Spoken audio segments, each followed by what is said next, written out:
नमस्कार दोस्तों, स्वागत है आपका to the point YouTube channel पर। आज हम इस वीडियो में समझेंगे एनसीईआरटी क्लास 6 का ज्योग्राफी पार्ट 1। अगर आपके आसपास अवेलेबल हो तो आप पेन और पेपर लेकर वीडियो के इंपॉर्टेंट पॉइंट्स को नोट कर सकते हैं। चलिए वीडियो स्टार्ट करते हैं। तो यहाँ पर पहला पॉइंट कह रहा है, वो सभी वस्तुएं जो रात में आकाश में चमकती है या दिखाई देती है वो खगोलीय पिंड कहलाती है। इसका मतलब कि वो सभी वस्तुएं या वो सभी ऑब्जेक्ट्स जिनको हम रात में आसमान में देख सकते हैं वो सभी खगोलीय पिंड कहलाती हैं, जिनमें जैसे तारे, हमारा सूर्य या कोई ग्रह जैसे पृथ्वी या मार्स या कोई भी ग्रह हो सकता है, या फिर कुछ सैटेलाइट्स जिनको हम उपग्रह कहते हैं जैसे चांद एक्सेट्रा। तो इस प्रकार के सभी इंटरस्टेलर ऑब्जेक्ट्स को हम खगोलीय पिंड कहते हैं। सेकंड पॉइंट कहता है, हमारे सौर मंडल के 3 ग्रहों के चारों ओर छल्ले हैं। जैसा कि जनरली हम सभी को पता होता है कि शनि ग्रह, अगर आप इस इमेज में देख पा रहे हैं तो ये शनि ग्रह की इमेज है, इसके चारों ओर छल्ले हैं जैसे कि हम देख रहे हैं, ठीक है। लेकिन इसके अलावा बृहस्पति और यूरेनस के चारों ओर भी छल्ले हैं। ये डेंस गैसेस के और डस्ट पार्टिकल के होते हैं। जैसा कि हम यहाँ पे देख सकते हैं फर्स्ट इमेज में, ये है जुपिटर यानी बृहस्पति के चारों ओर गैसेस के छल्ले। इसको हम बोलते हैं रिंग्स ऑफ जुपिटर या फिर जोवियन रिंग सिस्टम, ठीक है, क्लियर है। और अगर हम ये तीसरी इमेज में देखें तो हमें दिखेगा यूरेनस के चारों ओर इस प्रकार से छल्ले। तो अब हमें ये पॉइंट क्लियर है, आगे चलते हैं। प्लेनेट शब्द ग्रीक भाषा के प्लेनेटाई शब्द से बना है, जिसका मतलब होता है चारों ओर घूमने वाला। ये चीज क्लियर है। प्लेनेट शब्द जो है वो ग्रीक भाषा का एक मूल शब्द जो है प्लेनेटाई, उससे लिया गया है। और प्लेनेटाई का ग्रीक भाषा में अर्थ होता है चारों ओर घूमने वाला। नेक्स्ट चलते हैं पॉइंट पे। सप्तऋषि या स्मॉल बियर या फिर इसे हम कहते हैं अर्सा माइनर तारामंडल, अर्सा मेजर या बिग बियर नक्षत्र मंडल का हिस्सा है। इस चीज को पहले समझने हैं, लेकिन उससे पहले जान लेते हैं तारामंडल क्या होता है। तो जैसा हमें पता है कि छोटे छोटे तारों के जो समूह होते हैं, जिनमें कई तारे मिलकर एक छोटा समूह बनाते हैं, उसको हम तारामंडल कहते हैं। लेकिन जब ये छोटे छोटे तारों के जो समूह हैं, ये मिलकर जब एक बड़ा समूह बनाते हैं, ग्रुप बनाते हैं, तो उसको हम नक्षत्र मंडल या इंग्लिश में कॉन्स्टलेशन कहते हैं। यहां तक क्लियर है बात। अब ये कह रहा है कि सप्तऋषि या फिर स्मॉल बियर या अर्सा माइनर ये एक तारामंडल है, जो एक कॉन्स्टलेशन जिसका नाम है अर्सा मेजर या बिग बियर, उसका हिस्सा है, उसका एक पार्ट है। और इसकी खास बात है कि हम सप्तऋषि तारामंडल की सहायता से ध्रुव तारे यानी पोल स्टार या फिर जिसको पोलैरिस कहा जाता है, उसकी स्थिति का पता लगा सकते हैं। और क्योंकि हमें पता है कि पोल स्टार या ध्रुव तारा हमेशा उत्तर या नॉर्थ दिशा में ही दिखाई पड़ता है हमें। चलिए इसे और थोड़ा डीप समझने की कोशिश करते हैं। जैसा कि आप यहां पर देख पा रहे हैं इस इमेज में ये 7 तारों का तारामंडल एक समूह है, ठीक है। इस समूह को ही बताया गया है सप्तऋषि तारामंडल या अर्सा माइनर या स्मॉल बियर।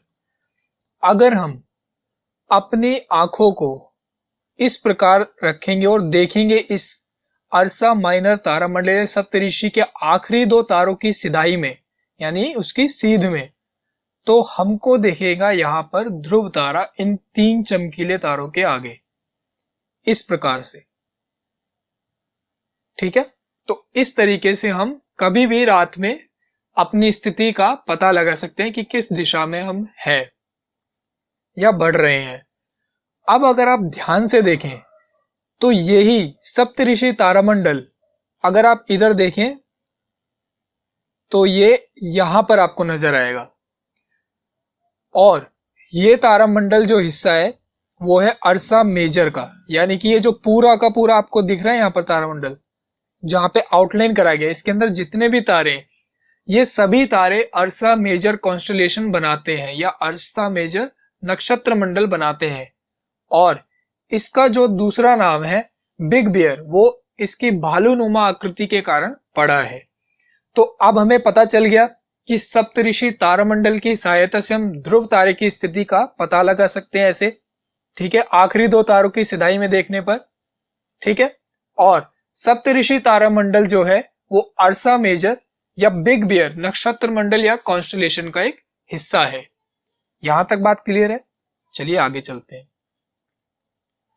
पहला पॉइंट कह रहा है यहां पर, मंगल ग्रह और बृहस्पति ग्रह के बीच में हमें छोटे छोटे शुद्ध ग्रह सूर्य की परिक्रमा करते हुए दिखते हैं और इन्हीं को शुद्ध ग्रह बेल्ट या एस्टेरॉयड बेल्ट कहते हैं।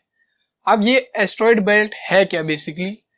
दरअसल अगर आप देखेंगे इस इमेज में तो ये जो कुछ टुकड़े आपको दिख रहे हैं ऑर्बिट ऑफ मार्स यानी कि जो मंगल ग्रह की कक्षा है और ऑर्बिट ऑफ जुपिटर और बृहस्पति ग्रह की जो कक्षा है सूर्य के चारों ओर, इन दोनों के बीच में आपको देखने को मिलेंगे। ये ऐसा माना जाता है कि किसी पुराने ग्रह के टुकड़े या अवशेष है जो अभी भी परिक्रमा कर रहे हैं सूर्य के गुरुत्वाकर्षण के कारण सूर्य की, ठीक है। तो मेन बात यहां पर हमें क्लियर हो गई कि हमको शुद्ध ग्रह बेल्ट या एस्टेरॉयड बेल्ट देखने को दो ग्रहों के बीच में मिलेगी, बृहस्पति और मंगल, ठीक है। ये पॉइंट क्लियर है। आगे चलते हैं। नेक्स्ट पॉइंट डिस्कस करता है हमारे को आंतरिक ग्रह और बाहरी ग्रह, ये क्या होते हैं और इनकी विशेषताएं क्या है। आंतरिक ग्रह बेसिकली आपको मैं समझाना चाहूंगा कि ये चट्टानों से बने होते हैं, ये सॉलिड होते हैं और बाहरी ग्रहों की अपेक्षा ये छोटे होते हैं आकार में।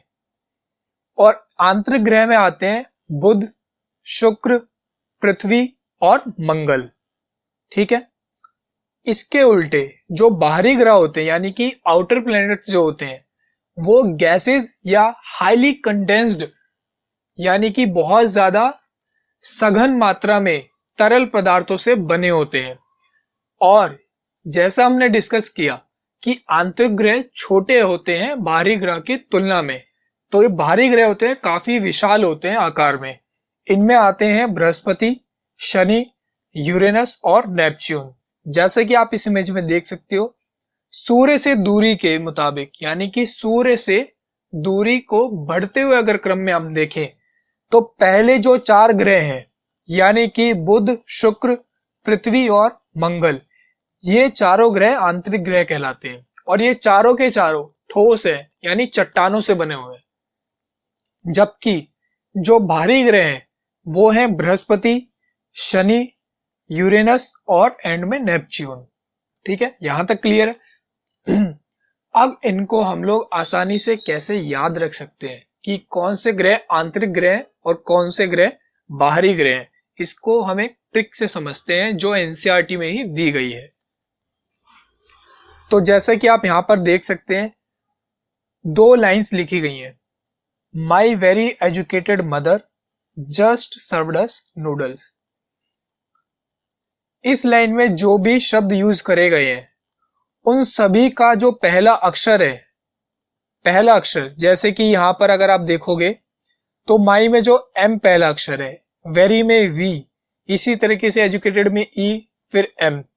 तो पहले अक्षर जो है हमें ग्रह के नाम बताते हैं सूर्य से दूरी बढ़ते हुए क्रम में, ठीक है। जैसे एम से मरकरी, फिर वीनस, फिर अर्थ और मार्स। इसी तरीके से जे से जुपिटर, एस से सैटर्न, यू से यूरेनस और एन से नेपच्यून, ठीक है। यहां तक क्लियर है। तो बहुत इजी है, ये दोनों चीजें आपको लगेंगी। इससे आपको आंतरिक ग्रह जो कि ये है और बाहरी ग्रह ये है, ये दो पॉइंट आपको क्लियर हो जाएंगे इजीली। एक तो आपको पता चल जाएगा कि सूर्य से बढ़ते हुए क्रम में दूरी में कौन कौन से ग्रह हैं, मरकरी, वीनस, अर्थ, मार्स, यानी माई वेरी एजुकेटेड मदर। इसके बाद आता है जस्ट सर्व्ड अस नूडल्स, यानी कि जुपिटर, सैटर्न, यूरेनस और नेपच्यून। तो यहां तक क्लियर है। बहुत इजी ट्रिक है, आप इसको इजीली याद कर पाएंगे, एक दो बार प्रैक्टिस करेंगे इजीली याद हो जाएगी आप। चलिए नेक्स्ट चलते हैं। पहला पॉइंट कह रहा है बुध ग्रह सूर्य का एक चक्कर 88 दिनों में पूरा कर लेता है, जबकि नेपच्यून सूर्य का एक चक्कर पूरा करने में 164 साल का समय लेता है। और ऐसा क्यों है ये आपको पता होना चाहिए, या फिर आपको पता भी होगा। अब अगर आप इस इमेज में देखें तो यहां पर आपको दिखेगा मरकरी, ये मरकरी है, और इसके आप देखिए जो कक्षा है सूर्य के चारों ओर ये छोटी है, इसलिए ये सूर्य का एक चक्कर मात्र 88 दिनों में पूरा कर लेता है। और इसी तरीके से अगर आप नेपच्यून को देखें तो ये सबसे भारी ग्रह है सौर मंडल का नेपच्यून, इसकी कक्षा सूर्य के चारों ओर अगर आप देखें तो कितनी बड़ी है, देखा आपने। तो इसी से हमें अंदाजा लग गया कि ये सूर्य का एक चक्कर कंपैरेटिवली यानी तुलनात्मक रूप से काफी ज्यादा समय में पूरी करेगा। अगर हम मरकरी से कंपेयर करें तो ये 164 साल लेता है। तो अब हमें क्लियर हो गया है कि बुध ग्रह या मरकरी सूर्य का एक चक्कर 88 दिन में पूरा करता है और नेपच्यून 164 साल का समय लेता है। रोमन कहानियों में सोल का मतलब सूर्य देवता बताया गया है। ये जस्ट एक फैक्ट है जो आपको पता होना चाहिए एनसीईआरटी के अकॉर्डिंग। नेक्स्ट चलते हैं। सूर्य हमारी पृथ्वी से, हमारी प्यारी पृथ्वी से लगभग 15 करोड़ या 150 मिलियन किलोमीटर दूर है। सूर्य से हमारी दूरी 15 करोड़ या 150 मिलियन किलोमीटर की है। यहां तक क्लियर है बात, ठीक है। अब हम देखते हैं कुछ टर्म्स को जो रेगुलरली या फिर दैनिक रूप में भी हम यूज करते रहते हैं। Geography. The word geography comes from two Greek words. First is geo from earth, geo का मतलब earth, and graphia for write about. इसका मतलब है कि जो ज्योग्राफी शब्द है ये लिया गया है ग्रीक भाषा के दो शब्दों से। पहला शब्द है जियो जिसका मतलब है अर्थ, पृथ्वी, धरा, और ग्राफिया का मतलब है राइट अबाउट यानी उसके बारे में लिखना। तो ज्योग्राफी शब्द का अगर हम अर्थ देखें तो उसका मतलब है पृथ्वी के बारे में, पृथ्वी के बारे में, ठीक है। इसी तरीके से कुछ और वर्ड्स का भी ओरिजिन हुआ ग्रीक भाषा के शब्दों से ही, जैसे जियोलॉजिया। जियो का यहाँ पे अर्थ है पृथ्वी, लॉजिया का मतलब है अध्ययन, यानी जियोलॉजिया का मतलब हो गया पृथ्वी का अध्ययन। इसी तरह से जियोमेट्रिया, जियो का मतलब यहाँ पर है पृथ्वी, मेट्रिया का मतलब का मापन, और एक आखिरी वर्ड इसमें यहाँ पर दिया गया है जियोइड्स, जियोइड्स, इसका मतलब है पृथ्वी के आकार के समान। अब आप लोग मुझे बताएंगे कमेंट करके कि क्या आपको पता है सबसे पहले किस व्यक्ति ने ज्योग्राफी शब्द का उपयोग किया। ठीक है, अब आगे चलते हैं। यहां पर पॉइंट बोलता आ रहा है पृथ्वी से आकार और आकृति में समान होने के कारण शुक्र ग्रह को पृथ्वी का जुड़वा ग्रह भी कहा जाता है। जैसा कि आप इस इमेज में देख सकते हो, इधर अर्थ एंड वीनस, ये हमारी प्यारी पृथ्वी और ये है वीनस यानी शुक्र ग्रह। तो आप देख पा रहे हो कि लगभग कितना समान है आकार और आकृति भी पृथ्वी और शुक्र ग्रह की। तो इसी कारण, इसी समानता के कारण पृथ्वी को शुक्र ग्रह का जुड़वा ग्रह या फिर जुड़वा बहन भी कहा जाता है।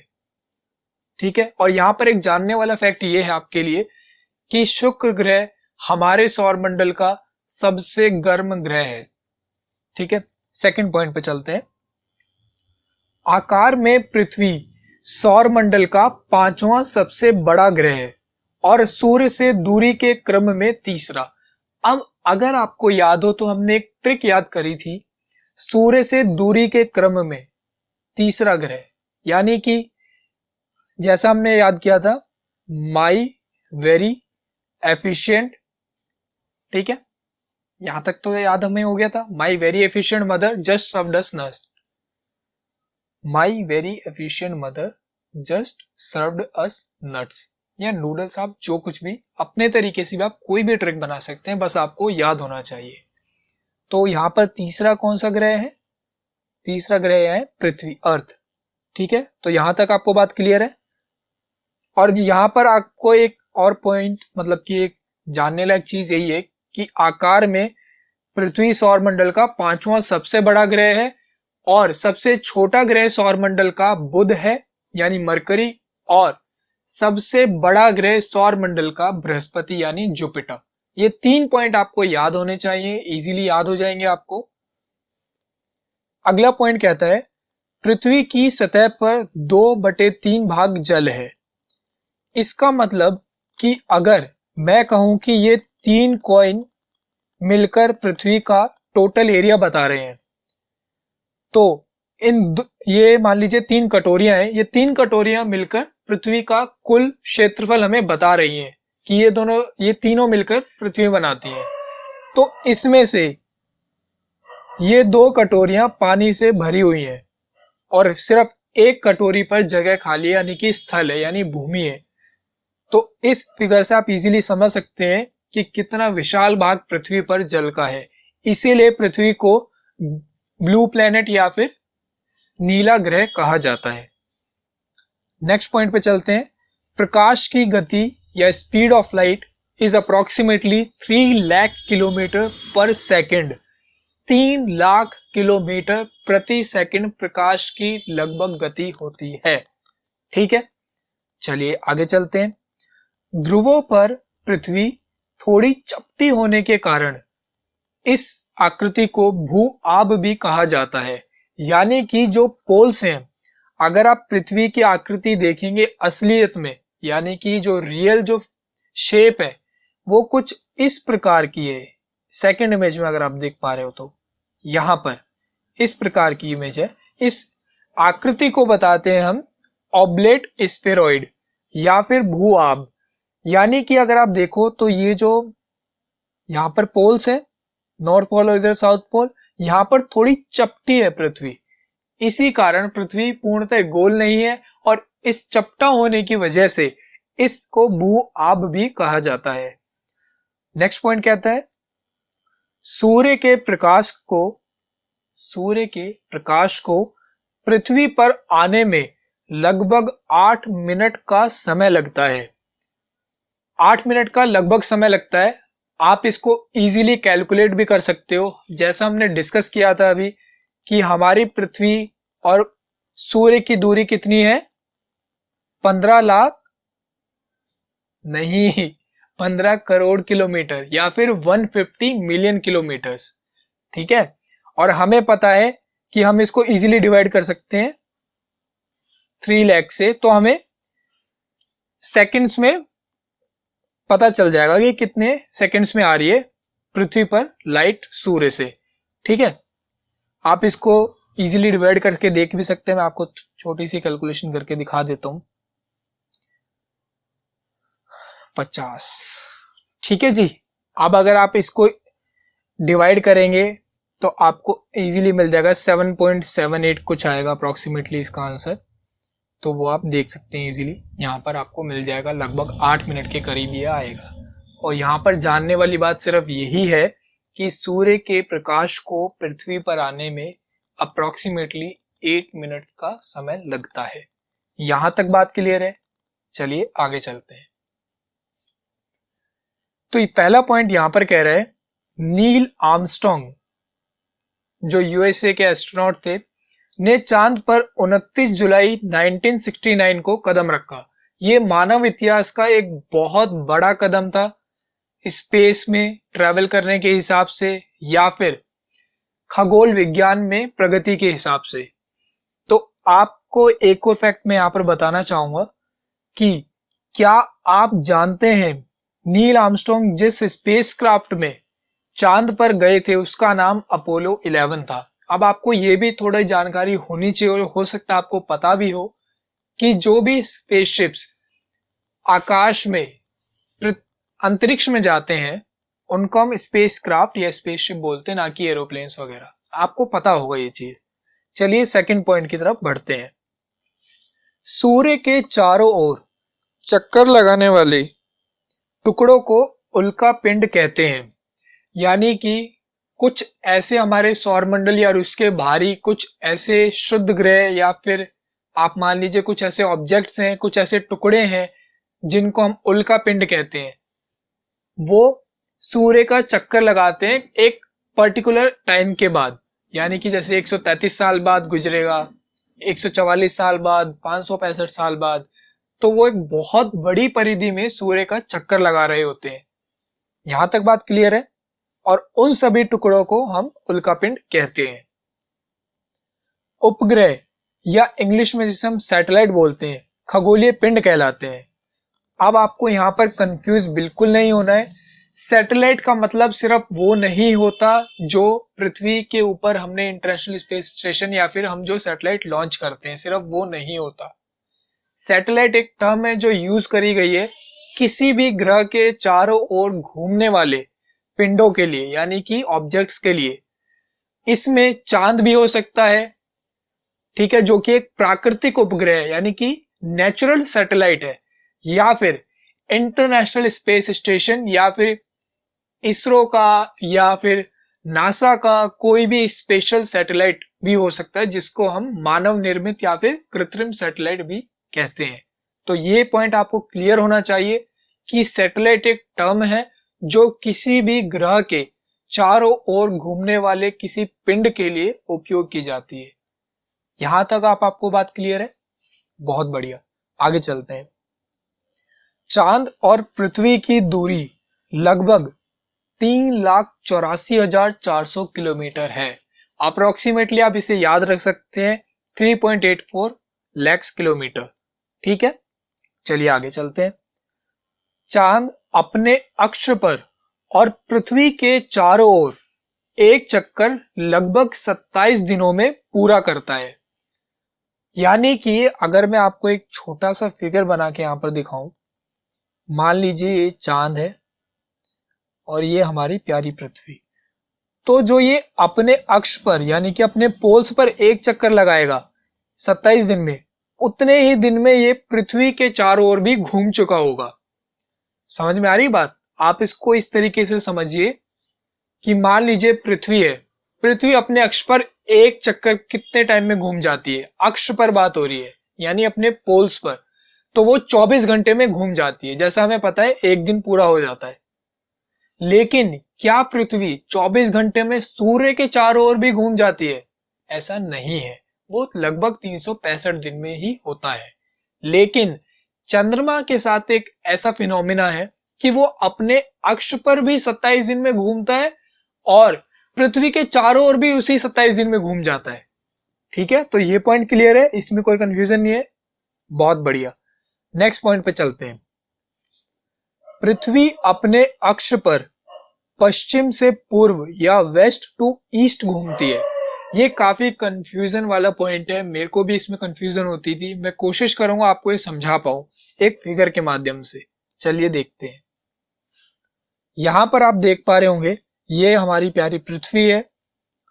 अगर मैं आपसे बोलूं इस प्रकार से सूर्य की रोशनी पृथ्वी पर पड़ रही है, ठीक है, इस तरीके से है, ठीक है, और ये हमारे पोल्स हो गए, 20 से बांट दिया इसको। ये हमारा नॉर्थ पोल है, ये हमारा साउथ पोल है। अब अगर आप ध्यान दो तो हमने क्या बात डिस्कस करी है कि वेस्ट टू ईस्ट, ये वेस्ट होगा, ठीक है, ये तो हमें पता है ना, ये तो बात क्लियर है कि ये वाली साइड वेस्ट है और ये वाली साइड ईस्ट है। ठीक है, अब अगर मैं बात करूं जैसा हमने पढ़ा उसके अकॉर्डिंग, अगर वेस्ट टू ईस्ट अगर पृथ्वी घूमती है, अगर मैं भारत देश में देखूं तो यहां पर है अरुणाचल प्रदेश।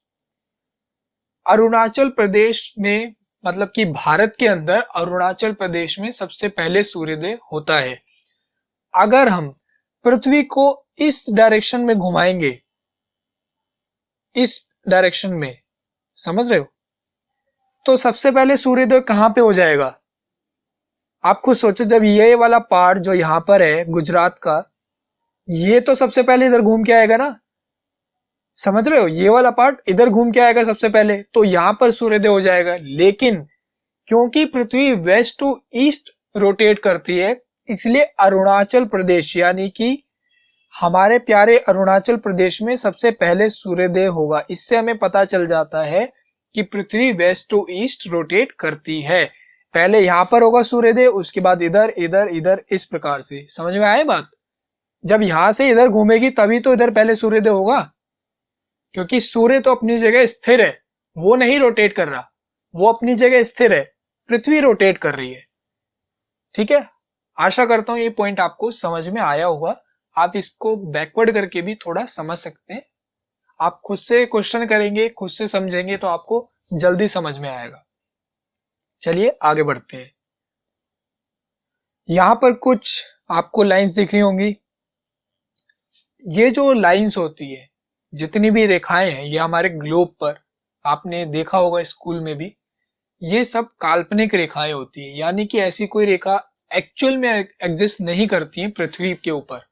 ये काल्पनिक रेखाएं मानी जाती हैं ताकि किसी स्थान की पर्टिकुलर स्थिति और समय को ज्ञात किया जा सके, या फिर मौसम या फिर जलवायु परिवर्तनों को समझा जा सके। आप काफी सारे टर्म में यूज कर सकते हैं। बेसिकली आपको पता होना चाहिए, यहाँ पर जो मिनिमम बात कही गई है, कर्क रेखा ये है, जैसा आप देख सकते हो 23 सही 1/2 डिग्री नॉर्थ। अब यहाँ पर एक बहुत इजी सा कॉन्सेप्ट आपको बताता हूं, आपको बहुत अच्छे से समझ में आ जाएगा।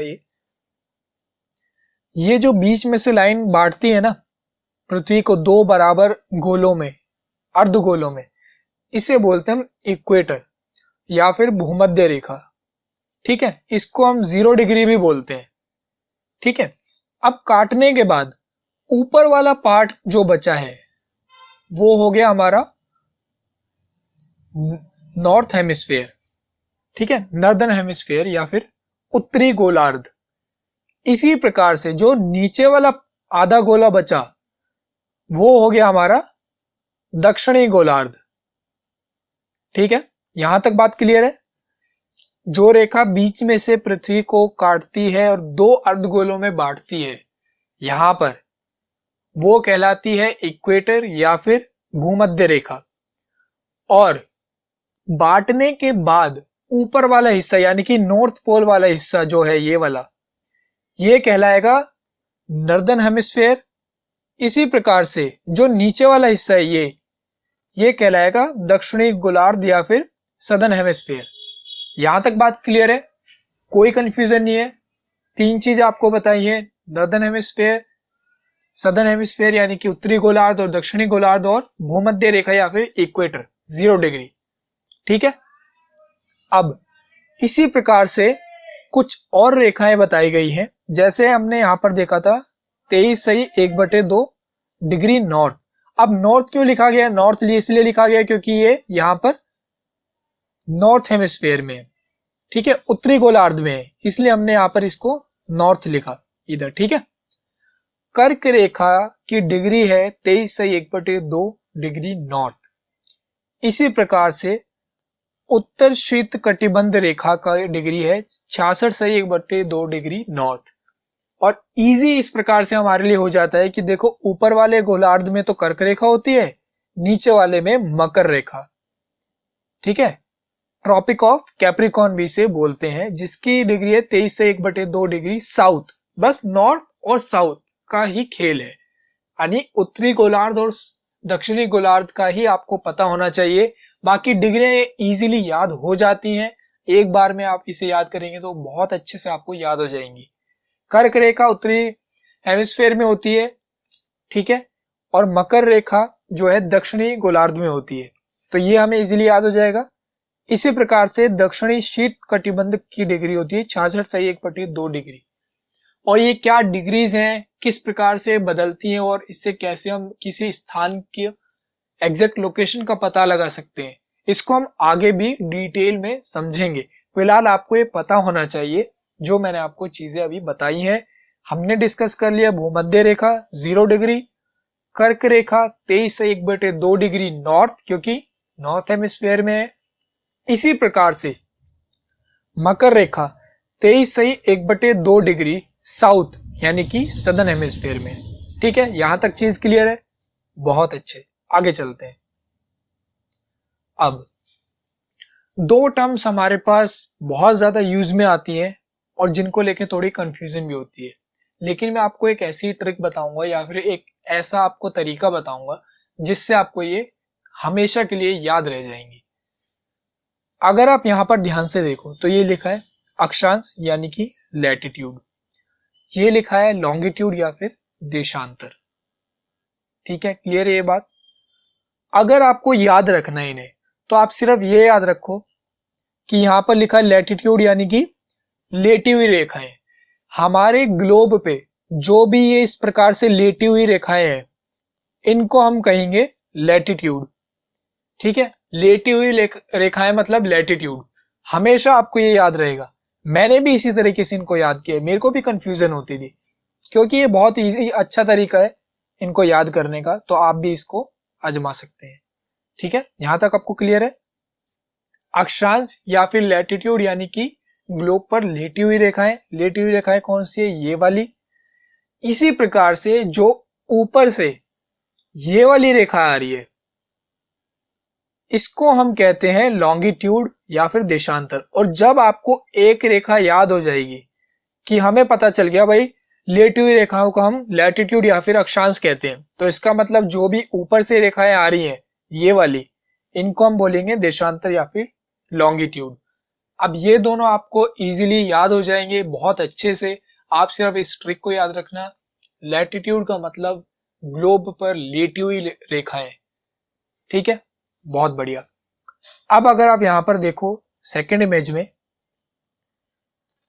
हमें पता है कि पूरी दुनिया का एक मानक समय है, यानी कि पूरी दुनिया में जो हम देखते हैं समय का अंतराल जो है उसके लिए एक मानक समय माना गया है, और उस मानक समय की एक रेखा है इस प्रकार से। मैं फिर से आपको बता देता हूं, ये सभी लाइंस इमेजिनरी हैं, काल्पनिक हैं, ये असली में नहीं है, सिर्फ रेफरेंस के लिए हम यूज करते हैं।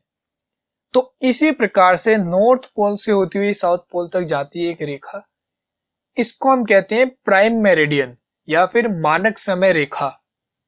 और ये जिस जगह पर है या फिर जिस आइलैंड पर मानी गई है उसका नाम है ग्रीनविच। ये लंदन के करीब है। ठीक है, ये आपको याद रखना है, सिर्फ ग्रीनविच में प्राइम मेरिडियन है, यानी मानक समय रेखा या मानक समय माना गया है ग्रीनविच, प्राइम मेरिडियन, लंदन। यहां तक बात क्लियर है, समझ में आ गई? बहुत इजी था। चलिए आगे चलते हैं।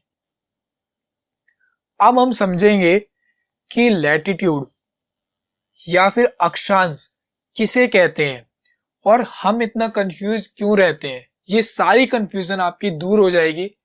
अब तक आपने जो भी सीखा है उसको भी याद रखना, और मैं आपको कुछ इजी वे में सिखाने की कोशिश करूंगा, तो उसे भी आप समझने की कोशिश करना।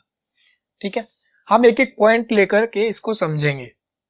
सबसे पहले समझते हैं, ये हमारी पृथ्वी का एक 3D मॉडल है। ये जितनी भी रेखाएं आपको दिख रही हैं, फिर से बता रहा हूं, काल्पनिक है, बहुत बढ़िया, आपको पता है। यहां पर ये है नॉर्थ पोल हमारा। ठीक है, पहला पॉइंट यहां पर कहता है latitudes are parallel but not equal, यानी कि जो अक्षांश है लैटिट्यूड यानी कि जो लेटी हुई रेखाएं हैं ये वाली, ये एक दूसरे के पैरेलल तो होती है लेकिन बराबर नहीं होती। अब भाई ये तो हमें भी पता है कि ये सभी रेखाएं जैसा आप देख पा रहे हो कि वो लगभग पैरेलल है, लगभग क्या है, एग्जैक्टली पैरेलल होती हैं ये। ठीक है, अब ये इक्वल नहीं होती, इसका क्या मतलब है, चलिए इसको भी समझते हैं। अब अगर आपको मैं बना के दिखाऊं, मान लीजिए ये लैटिट्यूड है, ठीक है, इसी प्रकार से इसके पैरेलल एक को लैटिट्यूड है, लेकिन अगर आप ध्यान से देखें तो आप देख पाएंगे कि क्या इसकी जो दूरी है या फिर इसकी जो लंबाई है क्या इसके बराबर है? नहीं है। तो यही पहला पॉइंट क्लियर करना चाह रहा है कि लैटिट्यूड्स आर पैरेलल, एक दूसरे के समानांतर होती हैं अक्षांश रेखाएं, लेकिन एक दूसरे के बराबर नहीं होती। ठीक है, ये चीज क्लियर है, कोई डाउट नहीं है, बहुत बढ़िया। सेकंड पॉइंट पे चलते हैं। सेकंड पॉइंट हमें क्या कह रहा है? सेकंड पॉइंट कह रहा है कि भैया 1 डिग्री बराबर में 111 किलोमीटर होता है। अब 1 डिग्री क्या क्या है, मतलब है यहां पर, चलिए उसे भी देखते हैं। 1 डिग्री का मतलब क्या है इधर,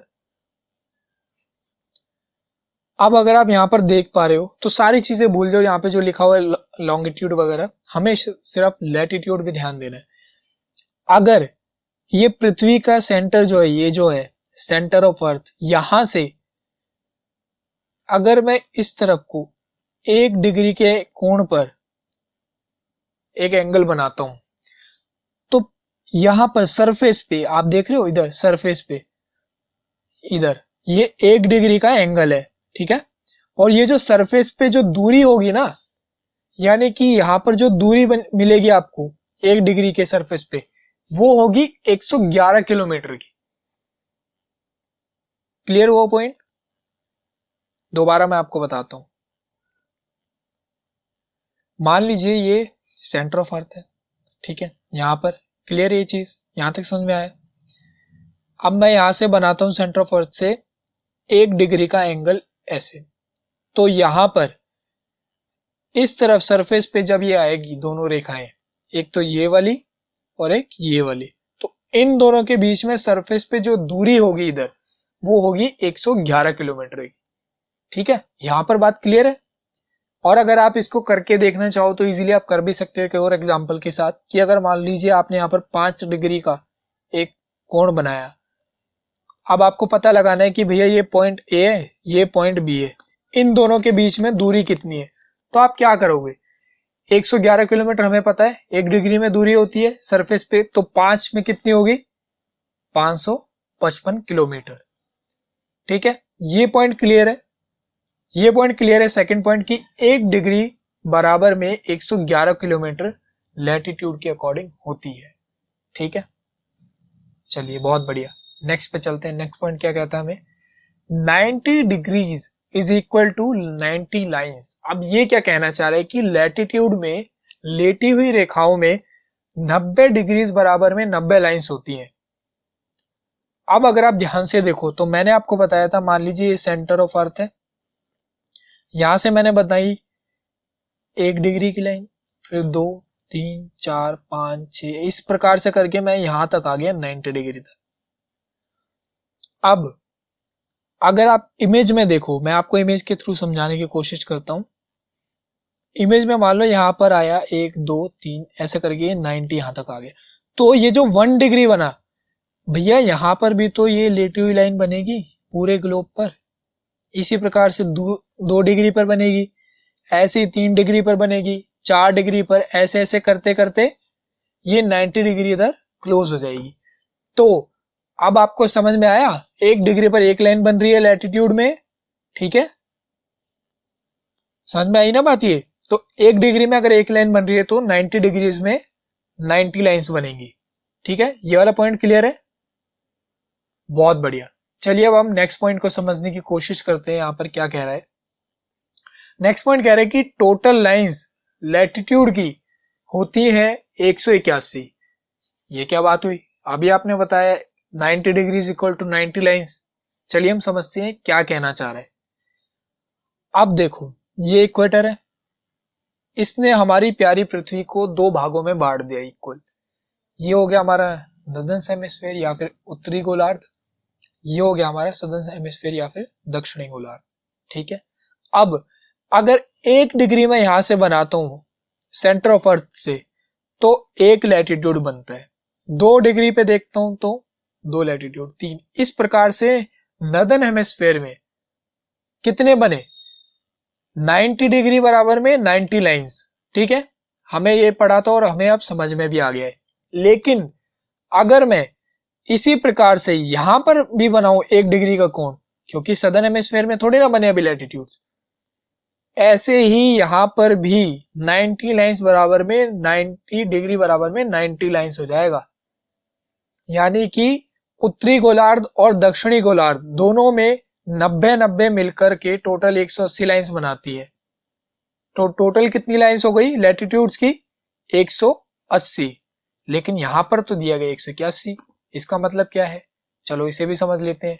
तो हमें पता चल गया कि भैया 1 डिग्री पर यहां पर लिया तो 1 लैटिट्यूड बन गया, ठीक है। अब अगर नीचे से 1 डिग्री लूंगा तो वहां से भी 1 लैटिट्यूड बनेगा। लेकिन जो ये इक्वेटर है ये भी तो एक लैटिट्यूड है, ये भी तो एक लैटिट्यूड लाइन है। तो वो एक यहाँ पर लाइन ये वाली है। तो अब कभी भी आपसे एग्जाम में क्वेश्चन आएगा तो आप इजीली बता पाओगे और आपको कॉन्सेप्ट पता होगा कि ऐसा क्यों है, क्योंकि हमने इक्वेटर को एक को जोड़ दिया। तो इस प्रकार से 181 लाइंस टोटल हुई लैटिट्यूड की। आशा करता हूं कि आपको ये अक्षांश वाला टॉपिक समझ में आया होगा, क्लियर हो गया होगा। नहीं समझ में आया तो आप इसको थोड़ा पीछे करके देखो वीडियो को, आपको जरूर समझ में आएगा। फिर भी कोई डाउट रहता है तो आप इजीली कमेंट करके मुझे बता सकते हैं। चलिए अब नेक्स्ट देखते हैं क्या है। नेक्स्ट है भैया हमारे पास लॉन्गिट्यूड या फिर देशांतर। हमने पढ़ लिया था अभी लैटिट्यूड्स क्या होते हैं, बहुत अच्छे से समझ में आया। लेटी हुई रेखाओं को लैटिट्यूड्स कहते हैं, उसके बारे में पढ़ लिया था। अब हम पढ़ेंगे लॉन्गिट्यूड्स के बारे में, यानी कि ये वाली लाइंस जो ऊपर से नीचे की तरफ आ रही है, यहां से यहां पर। ठीक है, आप देख पा रहे हो इधर ऐसे इधर आएगी ऐसे, ये होते हैं हमारे लॉन्गिट्यूड्स। ठीक है, इनको हम पढ़ेंगे पॉइंट बाय पॉइंट ताकि आपको इजीली समझ में आ सके और साथ ही साथ आपका कॉन्सेप्ट क्लियर हो सके और आपको पता हो कि किस पॉइंट को कहां से लिया गया है। तो यहां पर पहला पॉइंट कहता है all longitude lines are equal, सभी देशांतर रेखाएं बराबर होती हैं। जी हाँ, बिल्कुल सही बात है। अगर आप ध्यान से देखें और सोचें, ये मैंने बनाया था लैटिट्यूड, ये पैरेलल तो था लेकिन इक्वल नहीं था और उसका कारण भी हमें पता था। ठीक है, लेकिन यहां पर ये कह रहा है कि भैया जितने भी लॉन्गिट्यूड्स हैं ये सभी इक्वल है। बिल्कुल सही बात है, इक्वल तो होंगे ही। क्यों? क्योंकि अगर मैं इधर एक लाइन बनाऊंगा किसी गोले पर, वो सारी ही बराबर होंगी। समझ रहे हो, उनकी लंबाई सबकी इक्वल होगी। क्लियर हुआ पॉइंट? तो ये पैरेलल नहीं होती हैं लेकिन इक्वल होती हैं लॉन्गिट्यूड्स। ठीक है, देशांतर रेखाएं पैरेलल नहीं होती हैं लेकिन ये बराबर होती हैं, लगभग इक्वल होती हैं ऑलमोस्ट। ठीक है, अब यहां पर हम देखेंगे कि सेकंड पॉइंट क्या कहता है। सेकंड पॉइंट कह रहा है यहां पर हमें कि भैया 1 डिग्री बराबर में 111.3 किलोमीटर होता है।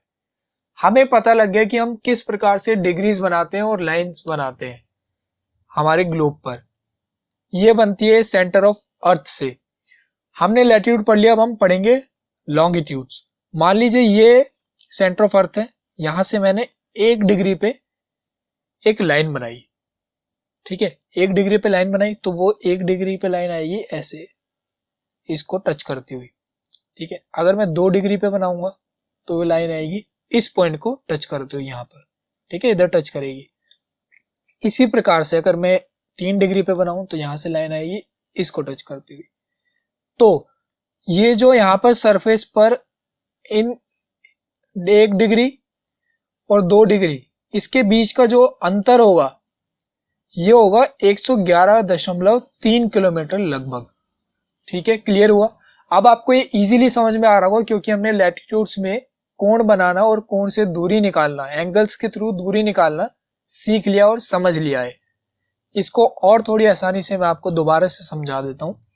हमने लैटिट्यूड्स बनाए थे इधर, लेकिन लॉन्गिट्यूड्स इस प्रकार से होते हैं। ठीक है, तो यहां से मैंने 1 डिग्री पे लिया तो यहां से रेखा चल के आई, इससे मिली और इधर।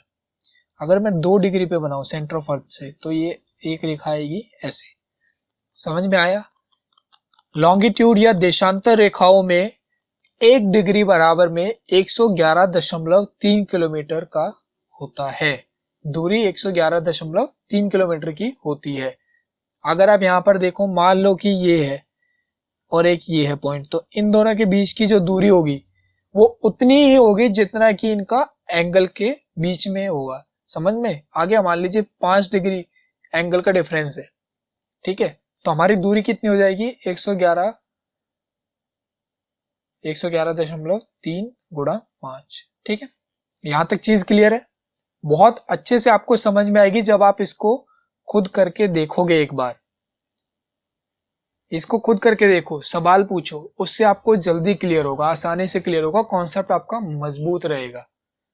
अगर थोड़ा घुमा फिरा के भी एग्जाम में क्वेश्चन आएगा तो आप भटकोगे नहीं, आपके पैर नहीं कांपेंगे, आपको पता होगा कि हाँ भाई ये इस प्रकार से आता है, आप कॉन्फिडेंट रहोगे अपने आंसर में। ठीक है, नेक्स्ट पॉइंट पे चलते हैं। नेक्स्ट पॉइंट कहता है लॉन्गिट्यूड्स में या देशांतर रेखाओं में 360 डिग्री बराबर में 360 लाइंस होता है। बिल्कुल सही बात है भैया। कैसे सही बात है, अब देखते हैं। अगर हमें लॉन्गिट्यूड बनाना है इस प्रकार से, ये ऐसे थोड़ी ना जा रही है यूं करके यूं आ रही है वापस, ऐसा थोड़ी ना है, ये तो सिर्फ ऊपर से नीचे तक आ रही है। तो अब जब ये एक एक डिग्री पर बनेगी इस प्रकार से सेंटर ऑफ अर्थ से, तो ये पूरा चक्कर लेगी एक, तो हर डिग्री पे एक लाइन बनेगी और टोटल 360 डिग्री बननी पड़ेगी, क्योंकि अगर ये गोला है और हमें पूरा इसको कवर करना है तो 360 डिग्री बराबर में 360 लाइंस। लॉन्गिट्यूड्स या फिर देशांतर रेखाओं में 360 डिग्री बराबर में 360 लाइंस। यहां तक चीज क्लियर है। दोनों पॉइंट हमने डिस्कस कर लिए कि लैटिट्यूड्स यानी अक्षांश रेखाएं क्या होती हैं और लॉन्गिट्यूड यानी देशांतर रेखाएं क्या होती हैं। समझ में नहीं आया कोई दिक्कत नहीं, आप इसे बैकवर्ड करके देख सकते हैं या फिर मुझे कमेंट करके पूछ सकते हैं, मैं जल्द से जल्द उसका जवाब दूंगा। आगे चलते हैं। पहला पॉइंट कहता है पृथ्वी अपने अक्षों पर 23.1/2 डिग्री झुकी हुई है। अब ये जो झुकाव है ये इस प्रकार से, यानी कि एक्चुअल में तो पृथ्वी ऐसी होनी चाहिए थी एकदम सीधी घूमती हुई सूर्य के चारों ओर, लेकिन ये नॉर्थ पोल की तरफ थोड़ी झुकी हुई है और ये जो कोण है ये 23.5 डिग्री का कोण है। ठीक है, समझ में आया। इस तरफ को झुकी हुई है पृथ्वी थोड़ी, और वो जो कोण है झुकाव का, टिल्ट जो है वो है 23.1/2 डिग्री। क्लियर है यहां तक बात? बहुत बढ़िया। आगे चलते हैं, देखते हैं। उष्ण कटिबंध उत्तरी गोलार्ध में या दक्षिणी गोलार्ध में साल में सिर्फ एक बार सूर्य सिर के ठीक ऊपर होता है। हमने पढ़ा था उत्तरी गोलार्ध होता है भैया ये वाला, दक्षिणी गोलार्ध होता है नीचे वाला। ठीक है, तो उत्तरी गोलार्ध और दक्षिणी गोलार्ध में जो उष्ण कटिबंध है, हमने समझा था, अगर आपको याद हो इमेज में, कि ये जो एरिया है ये कर्क रेखा वाला और ये मकर रेखा वाला, इसके बीच का जो ये एरिया होता है ना, इसको हम बोलते हैं उष्ण कटिबंध। ठीक है, सबसे ज्यादा वर्षावन इसी एरिया में लगभग पाए जाते हैं। तो इस एरिया में टोरिड जोन भी इसे कहते हैं या फिर उष्ण कटिबंध भी कहते हैं, उत्तरी गोलार्ध का और दक्षिणी गोलार्ध का। इन दोनों में साल में सिर्फ एक दिन ऐसा आता है जब सूर्य सिर के ठीक ऊपर होता है। आपको अभी तक के लिए सिर्फ यही बात जाननी जरूरी है। इसकी जो इन डेप्थ नॉलेज है, यानी कि और भी जो आगे की चीजें हैं इसमें, कैसे कैसे होता है, कैसे रोटेशन होती है पृथ्वी की, वो आपको अगली वीडियोस में देखने को मिलेगी। एक एक पॉइंट के साथ समझेंगे तो चीजें ज्यादा दिमाग में बैठ पाएंगी। ठीक है, बहुत बढ़िया। अगला पॉइंट देखते हैं। लैटिट्यूड्स या अक्षांश रेखाएं ग्लोब पर लेटी हुई लाइंस को कहते हैं। जैसा हमने डिस्कस कर लिया था, ये बहुत पहले का पॉइंट है, इससे हमको याद रहेगा बहुत अच्छे तरीके से। लैटिट्यूड्स यानी लेटी हुई रेखाएं को हम अक्षांश रेखाएं कहते हैं, गिरती हुई रेखाओं को लॉन्गिट्यूड या फिर देशांतर रेखाएं कहते हैं। अब देखते हैं, पृथ्वी 24 घंटे में अपने अक्ष पर 360 डिग्री घूम जाती है। ये हमने डिस्कस किया था और हमें पता भी है एक दिन में 24 घंटे होते हैं। इसका मतलब अगर आप आज यहां पर खड़े हो और अगर पृथ्वी इस प्रकार से घूम के आएगी इधर ही, तो यहां पर उसको 24 घंटे का समय लगेगा। यानी कि सेंटर से अगर हम देखें तो 360 डिग्री का कोण बनने में 24 घंटे का समय लगता है पृथ्वी को। और अगर हम इसे इजीली लिख पाए तो ये हम लिखेंगे 24 घंटे बराबर में 360 डिग्री। इसका मतलब 1 घंटा बराबर में 15 डिग्री। 24 से इसको आप डिवाइड कर दो ना इजीली, ये देखो 360 घंटे में 24, 1 घंटे में कितना डिग्री होगा हमें पता चल जाएगा। 6 6 36 0, 6 चौक 24, ठीक है, 60 था, 15 चौक 60, 15 डिग्री। यहां पर आपको पता चल गया। आप खुद भी कैलकुलेशन करके देखो तो आपको और अच्छे से समझ में आएगा। जब आप खुद करके देखोगे इन कैलकुलेशंस को छोटी छोटी, तो आपको ये दिमाग में बैठ जाती हैं चीजें। ठीक है, बहुत बढ़िया। अब अगर मैं कहूं कि भैया 1 घंटे में तो 15 डिग्री है, ठीक है, और 1 डिग्री बराबर में 4 मिनट है, इसका मतलब समझ में आई बात? 24 घंटे बराबर में 360 डिग्री बनता है, 1 घंटा बराबर में 15 डिग्री बनता है। तो 1 डिग्री में कितने मिनट होंगे? 4 मिनट होंगे ऑब्वियसली। समझ में आ रही है बात? मैं आपको यहाँ पे छोटी सी कैलकुलेशन करके दिखा देता हूं। हमने देखा था कि भैया 1 आवर यानी कि 60 minutes is equal to 15 degrees. ठीक है, अब मुझे पता लगाना है कि 1 डिग्री में कितने मिनट होंगे। तो ये 15 नीचे आ जाएगा, 15 चौके 60, तो 1 डिग्री बराबर में 4 मिनट। ठीक है, इजीली। और आप इसको कैलकुलेट करके भी देख सकते हैं, आपको बहुत ज्यादा समय तक ये याद रहेगा अगर आप खुद करके भी देखेंगे। चलिए, तो मेन मुद्दे की बात हमें यहाँ पर पता चल चुकी है। 24 घंटे बराबर में 360 डिग्री, 1 घंटा बराबर में 15 डिग्री और 1 डिग्री बराबर में 4 मिनट का समय होता है। क्लियर है यहां तक? बहुत बढ़िया, आगे चलते हैं। अब कुछ एग्जाम्पल्स के थ्रू हम समझने की कोशिश करेंगे जो हमें क्वेश्चंस आते हैं एग्जाम्स में टाइम को लेकर। ग्रीनविच जो हमने डिस्कस किया था, लंदन में मानक समय रेखा है, उसके रिस्पेक्ट में हमसे पूछा जाता है। अगर मैं आपको एक जनरल नॉलेज की बात बताऊं तो लगभग 5.5 घंटे भारत का समय आगे है ग्रीनविच के समय से। इसको आप एक फिगर से समझिए। ये हमारी प्यारी पृथ्वी है, ठीक है। मैं मानता हूं कि ये बीच में से जा रही है प्राइम मेरिडियन यानी कि मानक समय रेखा। इधर हमारा प्यारा भारत है, ठीक है। अब अगर आप देखो, अगर यहां पर रात के 12 बजे हैं तो ये यहां पर तो 12 नहीं बजे होंगे, ये तो आगे की तरफ का एरिया है, यहाँ पे तो सूर्योदय हो चुका होगा। क्यों? क्योंकि पृथ्वी तो वेस्ट टू ईस्ट घूमती है। समझ में आई बात? तो यहाँ पर जो डिफरेंस है ये बीच का, ये 5.5 घंटे का है लगभग। एग्जैक्टली मैं आपको बताऊंगा कितना है, अगर फिलहाल आपको पता होना चाहिए कि ये लगभग 5.5 घंटे का डिफरेंस है ग्रीनविच के समय से भारत के मानक समय में। और भारत की मानक समय रेखा मिर्जापुर से होकर गुजरती है यूपी में इलाहाबाद के नजदीक, जो अभी प्रयागराज हो चुका है। ठीक है, वो भी हम डिस्कस करेंगे आने वाली वीडियोस में। बहुत ही इंटरेस्टिंग चैप्टर्स होने वाले हैं। आप अगर साथ साथ करके देखेंगे तो मैं यकीन से कह सकता हूं आपको ये कॉन्सेप्ट रम जाएंगे, आपके दिमाग में एकदम घुस जाएंगे। ठीक है, तो यहां तक आपको क्लियर हुआ कि किस प्रकार से ग्रीनविच के समय के रिस्पेक्ट में हम समय निकालते हैं, कहीं का भी डिग्री के हिसाब से।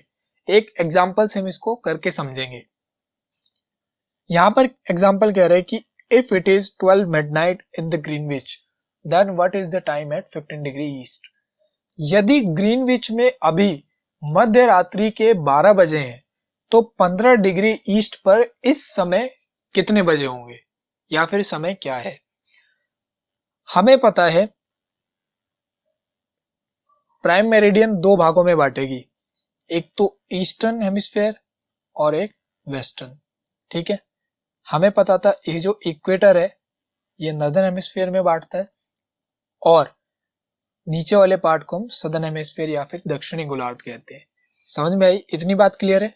अब प्राइम मेरिडियन क्योंकि ऊपर से नीचे आ रही है, यानी कि एक लॉन्गिट्यूड लाइन है, वो बांट रही है। समझ में आ रही है बात? वो बांट रही है तो ईस्ट और वेस्ट में ही होगा जो बटेगा 2 भाग। ठीक है, ये साइड होगी ईस्ट, ये हो गया वेस्ट।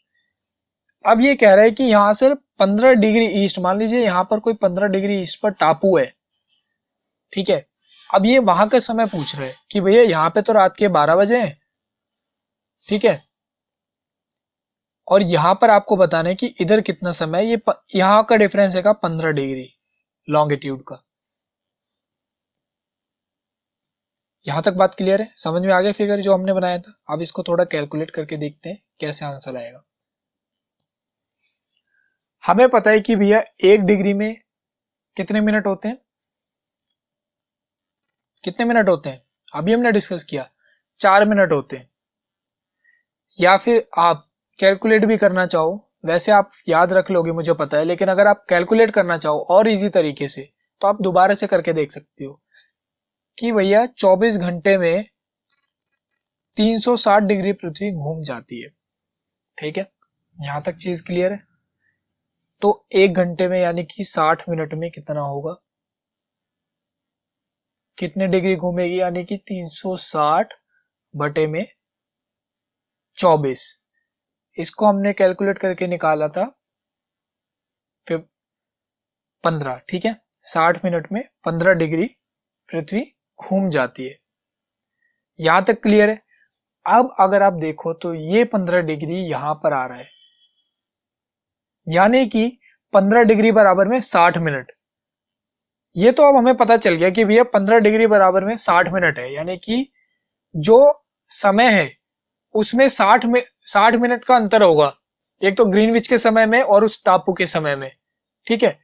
लेकिन अब कितने बजे होंगे ये बताने के लिए हमें पता होना चाहिए, ये प्राइम मेरिडियन है हमारी, ये वो टापू है, ये ईस्ट में पड़ रहा है, यानी कि ईस्ट में पड़ रहा है, यानी कि उससे आगे की तरफ पड़ रहा है, जहां पर सूर्योदय पहले होता है।